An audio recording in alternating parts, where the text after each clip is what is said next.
gwamnan mu ka zama zakara. Ganduje kowa naka. Ko a irga mun yarda goma ta girma tara. Baba Rabbu ne fatanka. Gwamna ka gagari yan adawa duk sun haƙura. Ganduje kowa naka. Kadimul Islam gwamna Rabbi yayi masu jira.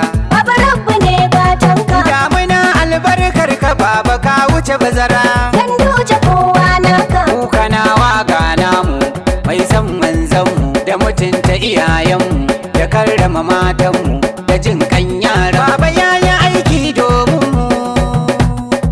Al'amina a fandaji da baitika na uban afa. Kanawa ya ba kyauta. Tukwici mana garji. Inda birni ta ƙoshi baba leƙa mana A karkara. ko'ina kukan kurciya jawabi ya ka kunsa. Yanzu ƙauye muka hanga. Na sani filin kokawa a nan ne aka gasa. Karkara ma a kula su. Baba sirfan da muka yi mu fa har mun cire dusa. Yanzu ƙauye muka hanga. Gashi baba awaki gare mu waye zai fansa. Karkara ma a kula su. A karkarar da aka daina baba nan ne ka ci gasa. Yanzu ƙauye muka hanga. Tunda can ba a ma kuɗi ba a yi musu wasa. Karkara ma a kula su. Birnin ta gyaru ka take tsageru. Mun samu ƙwararru. Ganduje da gawuna ku zauna a kujeru. Aminu a fandaci da baitika nawa gajeru. Na gaida uban balaraba baba na baba. An karkara shari'a. Uban abba yana sama. Kanawa murna muke ya dambu ya ga taliya.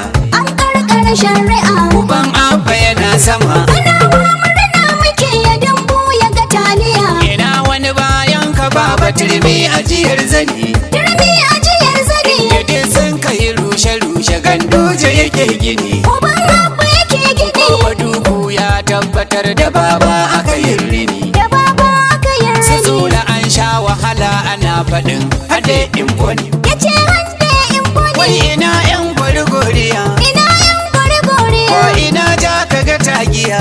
Sun ciccire Ashe tagiya. da zafi a cire gaya. Zafi a cire kaya. Masu gaya mu ci mai miya. Ko za mu ci memiya. Idan da mai ja ya yi tambaya. Ko za ku yi tambaya. Baba Ganduje na gogo. Ganduje na A gwaggo. radu sunan ka gizago. Sunan ka Ko gizo. a kotu kai ka zama shago. Kai ka A zama jahar mu shago. baba kai ka zama burgo. Kai ka zama bargo. Muna gwamnati su sa'abida sun shiga jogo. An karkara shari'a. Uban abba yana sama.